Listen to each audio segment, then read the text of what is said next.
Onis Konanbanny. I just love saying his name. He's not going to be a Vol. People were excited about him when he signed up with Tennessee, but that's not going to happen. Now, this isn't any sort of surprise whatsoever, but the fact that he's going to Florida, I think, should make not only Tennessee fans worry, but fans around the conference, because I don't know that Billy Napier is smart enough to win a championship, but I think he's detail oriented enough. And I do mean this now that they've got their NIL put together. I think he's smart enough to assemble talent. We saw Ron Zook do that, and it worked out for the next guy. We've seen other coaches do that at other schools, and it's worked out for them. We mentioned Miami. Obviously, Larry Coker didn't assemble that talent. So how concerned do you think SEC fans should be that Florida is showing signs of life when it looked like the NIL was going to be the death of them? I think very concerned. Florida has some real advantages right now that I don't think we're catching on to. The first is that, let's just talk about on the field, Dave. They were, in case everybody forgot, they were dead in the water at last year. They were 4-5 in the middle of November with 2 ranked teams left on their schedule. A winning season just wasn't possible. And they upset LSU and upset Ole Miss when Ole Miss was still in the college football playoff race. See, I think they were even lower than that. I go back to the Jaden Rashada thing. That was so embarrassing. That's worse than a losing season. Because a losing season you can bounce back from, and you can go to a recruit and you can say you're going to play right away because we need you. But when you can't figure out ways to pay players and you promise them money, that's not good. That is very bad. You are right. That's horrible. And it looks awful. And as Jimmy Himes was on our show in November, and I think it was before it went down to 4-5, and he said at one point, and I agreed with him, I said the same thing. We were all like, man, Jeremy Foley would have fired Billy Napier by now. And then Billy Napier turns it around and finishes 8-5. So that happens. How does he finish 8-5? He finds his quarterback, DJ Lagway, who is probably the best quarterback he's had since he's been at Florida. Better than Anthony Richardson, because Anthony Richardson was massively overrated, and I think Colts fans are learning that. And better than Graham Mertz. So he's got his quarterback back for next year. And now Florida's recruiting at a very high level. Florida finished, their recruiting class finished number 8 with Onis Konanbanny, whereas Tennessee is on entering signing day today, that is, and assuming there's no real changes because signing day isn't what we thought, what it used to be. Tennessee's now out of the top 10 and going to finish number 11. Here's why that's significant. The difference is on the margins between Tennessee and Florida, 11-8. It's very close. However, Tennessee fell behind 2 other SEC schools in Texas A&M and LSU. Now, on paper, Dave, you would say, well, I mean, technically in the past, Tennessee hasn't really competed with LSU, Texas A&M, or Florida for recruits. But see, that's a little different to this day and age in the NIL. I think you expand your reach a little bit more broadly. And so I do think you're competing more for similar recruits. With all this in mind, losing Onis Konanbanny, even though you know you were going to lose him, is a big concern. And I think if you're Tennessee, for the foreseeable future, at least, you're playing Florida annually. And when you were light years ahead of Florida just the last couple of years, you needed overtime to beat them this past year. You lost to them in Gainesville 2 years ago. And a year before that, it came down to a final play when you were 11-2 and they were 6-7. And so there's an issue here. I'm confused about the rankings, to be real honest with you. And maybe you can help me out, because I'm looking at Florida and they've got 26 commitments. They do not have a 5-star. They have 16 4-stars and they have 10 3-stars. Tennessee has 1 5-star, 16 4-stars, and 8 3-stars. So will somebody explain to me, other than just maybe a couple of 26 as opposed to 25 commits, will somebody please explain to me why Florida's class is 3 spots higher than Tennessee? It doesn't make sense. I agree with you. My money goes on. It's that extra commit. It's that extra commit, even if he's a 3-star, beefs up their class to the overall score that it's at. So look, it's kind of the old adage of like, if you have 1 5-star, I mean, it isn't this case, but someone says you gotta find one player that's going to work out. I'm going to give you 1 5-star, Dave, and I'm going to take 5 3-stars. Who do you think is more likely to find the player that works out at the college level? I mean, I actually think of 5 3-stars, one of them is almost 100% going to work out. Yeah, But the 5-star could be a bust. Yeah, no, you're right. If you went 3 stars, I would side with a 5. But the fact that you're going 5, I mean, I've always said that the way recruiting works, and you can look at any class if you would like to, any single class, it turns out 50-50. 50% of the guys are contributors, 50% aren't. Now, part of that's because of the opportunity, part of that's because they can play or not. But yeah, 5 stars, they bust all the time, and it's nothing new. And when you see that 2000, go ahead. Rather than bodies, Lane Kiffin went for all stars in that 2009 class. How'd that work out? Oh, it didn't work out well at all. But I mean, he had a good group of felons. So if that's what he was shooting for, that wasn't that bad. If they were all on the same team in prison, man, no one was going to mess with them. No, they actually were going to make that. What was the Michael Irvin movie, The Longest Yard? Oh yeah. Lane Kiffin literally could have made The Longest Yard with just his players at Tennessee. Give us an update on the poll question, if you don't mind, Caleb, because we've got some prospects we want to tell you about here momentarily. We've got 4 to watch on offthehooksports.com. As we'll keep track, we'll keep you on track when it comes to recruiting. But what's our poll question? Where are we with that? Which last name would you prefer, Hooker or Pickle? They're just sucking up to you, Dave. Hooker's at 86%. Hooker is a cool last name.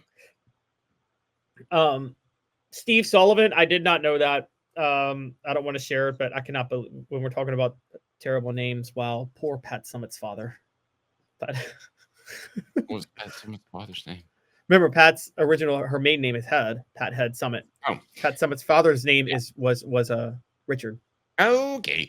Work trucks, all about trucks, the right truck, right place, right time. That's worktruckswithanxllc.com. Trucks that are actually available, trucks that help you maximize your profits by having the right work vehicle now. Time is money. The perfect work vehicle doesn't break down, has all the space to carry what you need. That's what Work Trucks is intent on offering, while other dealerships just can't do it. Contracted about time. Work Trucks saves you time with less back and forth trips and trucks that pass the highest standards to be put to work. Process is quick and easy when choosing a vehicle for Work Trucks. They have the fantastic, just awesome trucks that you can choose from, and they've got the cargo vans, utility body trucks with an iPod work bodies installed, pickup trucks of all sizes, and anything special, cranes or dump trucks. If you're a contractor, you need to know Work Trucks, and that's a fact. Service industry, Work Trucks. Work Trucks carries the trucks that you have to have downtown Birmingham, Clinton Highway, and Knoxville. Work Trucks with an XLLC.com. Caleb, so we weren't really surprised that Onis Konanbanny decided to go to Florida. We kind of saw the writing on the wall. Do you read anything into that where maybe it was a mutual decision, or do you think ultimately that Konanbanny just made it known that he didn't necessarily want to play in orange and he wanted to head down to Gainesville where they've got jorts galore? I think Billy Napier is cashing in right now on the strong finish to the season. And there's a lot of encouraging of NIL boosters to say, look at what we're doing. Let's try to get some talent right now. And they put it into the recruiting class for 2025. They didn't put it in the transfer portal, which we're going to talk about in a little while. But I think that's what happened. And I think Onis Konanbanny, they were willing to end up paying him a certain amount of money that I don't think Tennessee was. And so as of right now, Florida's opening a checkbook for the recruiting trail. Don't know how long it'll last because Florida's schedule is not much easier this year than it was last year. In fact, it's not easier at all this year than it was last year. So, I mean, we're looking at, a team that, they have to visit LSU and visit Miami on September the 13th and the 20th. And I think they're going to lose both of those games. But I'll say this, that I think Billy Napier is basically selling them that, hey, guys, if you keep me around through 2025, I've got this top 10 class. And if you spend some money, I'll get another top 10 class in 2026. And then in 2026, the season, I'll be able to do some things when the schedule gets a lot easier. So I think right now, Florida's outbidding Tennessee for recruits on the recruiting trail. I think that's what's happening. And I think that's partially Tennessee doesn't want to outbid people for recruits. They want to spend the money necessary to keep. They want to do what we call the Larry Bird exception in the NBA, which Dave, where you can sign your already players for, and it won't count against the cap. They are focused on keeping the players they have rather than getting new players. Well, and don't you think that's the way things are going to go from now on? It is an underrated, I don't know if it's the way it's going to go. It's an underrated way of having an advantage over other teams because we're undervaluing right now chemistry and experience playing together, particularly, by the way, if you're Tennessee, because as we know now, with Josh Heupel's offense, there are some things you really have to learn and master that takes some time to master before you can really run this offense well. And I think just the experience of being in it, I think partially Heupel believes the experience of being in the offense will make the offense still better than every other offense in the SEC. I think that's what he's banking on, is that his players will just be better by being more familiar with the offense. Yep. So. I look at the rest of the rankings and where Tennessee falls, and we always used to say that you needed to be top 5 in recruiting. I don't think that's as much of an issue anymore, and we'll talk about that and why that's the case. But I look at the team rankings. I see Texas at number 1. I see Georgia at number 2, Ohio State number 3, Alabama number 4, Oregon number 5, Michigan number 6, Auburn 7, Florida 8, Texas A&M is 9, LSU is 10, and Tennessee is at 11. So if you want to factor that in, you would have 1, 2, 3, 4, 5, 6, 7, 8. 8 schools out of the top 11 are still in the SEC. So I don't think it's time to throw dirt on the conference just yet. Oh, no, I don't think it is right now either. I just think this is going to change over time. It's not going to change overnight, but it's going to change over time. And the money, you see, Dave, it's not about who they're going to get on the recruiting trail. It's about who's going to win in the transfer portal going forward. It's just the early stages. And Jimmy's right. First 5 years, you'll see a split. Next 5 years, this is a trend. The gap's going to widen. Like when the SEC versus Big Ten and national titles, you'll see a split the first 5 years. And then you think after that, the Big Ten has a stranglehold around college football. I think the Big Ten will start increasing its gap the next 5 years, particularly when years 8 through 10, the Big Ten will have renegotiated another TV contract, and that'll go from $1 billion to probably $1.3 billion. And the SEC is still going to be stuck in that 300. The Big Ten will be bringing in $1 billion more than the SEC by 2031. Okay. Well, how does the SEC compete at that point? I still think they have better talent, and a lot of that talent I don't believe in the discount thing anymore. I don't think that players are going to go play for Kirby Smart because he can get them to the NFL like they did to some extent with Nick Saban. And it wasn't a financial discount. It was, you're going to sit on the bench for 2 years, but you're going to be ready with more tread on your tire. And that was, they got a discount. I mean, they didn't have to, and I don't mean a financial discount, but they got guys they wouldn't have gotten because of their history. I don't think that happens anymore, Caleb. So I think which favors the Big Ten. Well, no, I think the one thing, though, you will see a discount or an edge. I think there's still a lot of pride for a guy who grows up in, let's say, Atlanta, and a guy that, wants to play in this area. I still think if all things are equal and Ohio State offers a guy from Valdosta, Georgia, and Georgia offers him, or even Tennessee or South Carolina, I think that young man is going to want to stay in the South. Here's the thing. I mean, let's face it too. I mean, the weather's nicer in the South, and I think you see population bases that are more centered around football. A lot of people don't know this. Birmingham is the number 1 market in the United States of America when it comes to watching college football. Number 2 is Nashville. I mean, you could go on and on and on before you get down to Big Ten schools. So I think that passion will still win a lot of the prospects over. Okay, to your point, I understand what you're saying, because to take it to baseball real quick, for those who don't know, St. Louis, the Cardinals had to move all the time. I don't know if you know this, Dave. The Cardinals had to move where they would trade for a player mid-season on the last year of his contract with his team that was going to let him go anyway. And the reason they did that was, St. Louis is a baseball town, hardcore. St. Louis is the one place where if you go to the inner cities, they're still playing baseball, not basketball. And they would make a judgment call where if they could trade for a player and get him to St. Louis for the final half year of his contract, if he could see how beloved baseball is in St. Louis, he'd want to sign a long-term deal with them to stay in that city because of how much they love baseball. So I get your point on the passion thing. That only works if the difference is on the margins. So for instance, a discount of like, okay, Michigan is offering $550,000 to a player and Georgia is offering $450,000. They may go to Georgia. The gap is so large. The difference in contracts for players isn't going to be on the margins.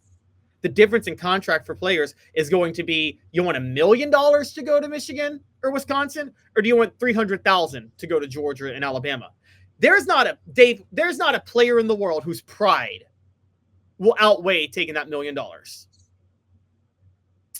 Yeah, but you do get to play close to your friends and stuff like that. I think that you don't. No one does that. Listen, if the numbers are that far apart, you're right. But I got to see that first. Listen, at that point, somebody's got to step in and do something and have some sort of salary cap. You can't have a school that's considered somewhat of the same ilk outbidding somebody by triple. The school is not the one doing this. What I'm talking, they are, but what I'm talking about is, and this is what I tried to bring up with you and Jimmy, it's not about the school or the salary cap, because that's just what the school can pay. It's the money the school is getting is now money that the boosters don't have to donate to the school. So the boosters can overspend on endorsements for these players. And they don't even have to go through the collective if they don't want to. And so the school can just speak with the boosters and say, hey, go buy us this player real quick. I'm telling you, that's going to be the move. And this is where people are like, well, that's $20 million for the school, not the boosters. Guys, Dave, you know this. Boosters spend well over, $50 million on a school at any given time? Yeah, those are probably the mid-level boosters. Those aren't even the Haslams of the world. Yeah, exactly. So you tell them now the money they had set aside to endow a practice facility can now go to buying players. And I get what Jimmy says with, but they can't write that off as much on their taxes. They can write it off some because they can call the endorsement a business expense. But more importantly, I keep saying this, they're just going to bribe Congress to change the tax code where they can say this is they could probably legally call this somewhat an educational expense, right? An endorsement for a college athlete. Like, they're going to find a way to call that an educational expense, the same as it is of endowing a practice facility. So I think they will get the same write-offs as this. And the Big Ten boosters will have a lot more money to throw around because they won't have to throw anything around on the infrastructure of the school because of all the money coming into the school. These differences aren't on the margin. So yeah, when I left Memphis, Dave, I had plenty of incentive my whole life. I would love to have gone back home to Memphis to be around my family and friends and just live like what I was comfortable with growing up. But at the end of the day, there were decisions for me where the pay was just a lot better if I moved to other places. And, you take those opportunities. You're not going to pass up. You're not going to say 300,000 or $1 million. I'd rather play close to my friends for 300,000, particularly when most of your friends at that point are probably also chasing the millions to go to the Big Ten schools. Yeah. I think if it's 10 or 20%, then you'll see players stay around. If you're right and it's 300%, then no. The guys are going to take the money, and really, who could blame them?